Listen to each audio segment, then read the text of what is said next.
जिस तरह इस बार सत्र चला, देखने में सबको यही हुआ कि कांग्रेस का जो अंतर्युद्ध है आपस में वही सामने आया। जिस तरह अशोक गहलोत जी पूर्व मुख्यमंत्री सदन में नहीं आते क्योंकि वो अपने आप को बड़ा नेता मानते हैं, उसी तरह गोविंद सिंह डोटासरा उसी श्रेणी में कि मैं बड़ा नेता हूं इसलिए विधानसभा नहीं जाऊंगा। बहाना चाहे कुछ हो, उद्देश्य वही हो, और सदन नहीं चलने देना इस बार। और जिस तरह आज नेता प्रतिपक्ष टीकाराम जूली जी ने जब सदन के नेता माननीय मुख्यमंत्री जी संबोधित कर रहे थे सदन में, तब वो बोले कि हम आपकी बात सुन रहे हैं, हम एहसान कर रहे हैं। बड़ी अपमानजनक बात रही। सदन के नेता 8 करोड़ राजस्थान की जनता को प्रतिनिधित्व करने वाले माननीय मुख्यमंत्री जी के लिए नेता प्रतिपक्ष इस तरह के शब्दों का इस्तेमाल करते हैं कि हम यदि आपको सुन रहे हैं तो एहसान कर रहे हैं, तो ये बड़ा अपमानजनक, न सिर्फ सदन के लिए बल्कि राजस्थान के 8 करोड़ की जनता के लिए। और हमने पिछले इन दिनों में देखा जिस तरह कांग्रेस की कोई भी रुचि नहीं सदन चलाने में। रुचि इसलिए नहीं कि उनके पास कोई विषय ही नहीं, किस विषय पर वो बात रखें।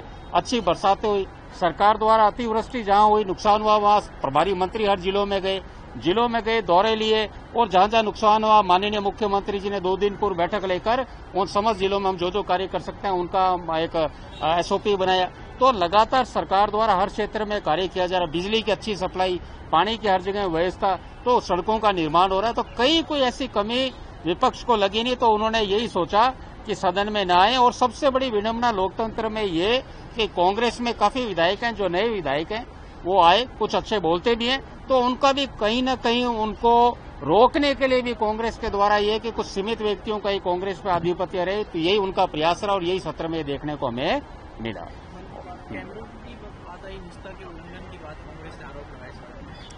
आप जैसे कैमरे का विषय आज और कल में आया, हमें तो इस बात का आश्चर्य, हम पिछली बार जब पहली बार सदन में जीत गए तो यूट्यूब से लाइव वीडियो जाता था, हमें तो खुशी होती थी कि राजस्थान हमें देख रहा है। प्रश्न ये उठता है कि ऐसा क्या चीज से डर रहे हैं कांग्रेस के साथी जो कैमरे से उन्हें आपत्ति है। जब सदन में कैमरे हर जगह हैं, सदन ओपन है, सब चीजें सबके सामने है, तो ऐसा क्या चीज है जो उन्हें विचलित कर रही है कि वो सदन में जो कैमरे लगे हैं उन बात के कैमरे, इतने सारे कैमरे पहले से ही लगे हुए हैं। अब जो भी उसमें मॉडर्नाइजेशन करना होता है, तकनीकें नहीं आती है, तो सतत प्रक्रिया है। क्या उन्हें उस समय आपत्ति नहीं हुई? जिस तरह सोफे चेंज किए गए, नए सोफे लगाए जाते हैं, नई व्यवस्था होती है। आप ये देखिए, हमारे iPad ये लगाए गए, तो ये व्यवस्थाएं लगातार निरंतर बदलती रहती है। उस समय तो इन्होंने आपत्ति नहीं की। इनको ऐसा क्या विषय, कोई विषय ही नहीं। उद्देश्य ये कि सदन ना चले, कोई विषय कांग्रेस के पास है नहीं। सरकार माननीय मुख्यमंत्री श्री भजनलाल शर्मा जी के नेतृत्व में डबल इंजन की सरकार हर क्षेत्र में अच्छा काम कर रही है, कोई विषय नहीं, इसलिए सदन नहीं चलाना, इस तरह विषय लेके आ रही है। उल्लंघन के आरोप लगाए कि भाई जासूसी हो रही है। देखिए, जासूसी की बात कौन कर रहा है? ये कांग्रेस वाले, ये वही है जो जब हम पिछली बार सदन में थे तो 20 महीने तक तत्कालीन मुख्यमंत्री अशोक गहलोत CMR से बाहर नहीं निकले। राजस्थान में ऐसा समय भी देखा जब राजस्थान का प्रदेश का मुखिया कोरोना के डर से 20 महीने तक मुख्यमंत्री निवास में बैठे रहे।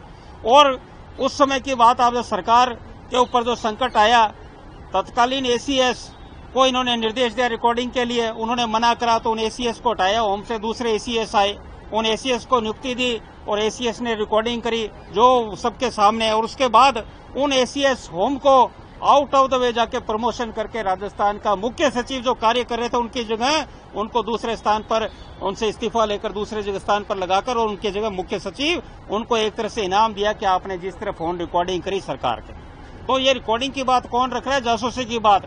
जासूसी का काम करना ही सदैव से, आप कांग्रेस की सरकार जब भी, चाहे केंद्र में रही हो चाहे राज्य में, ये काम हमेशा इन्हीं का रहा है।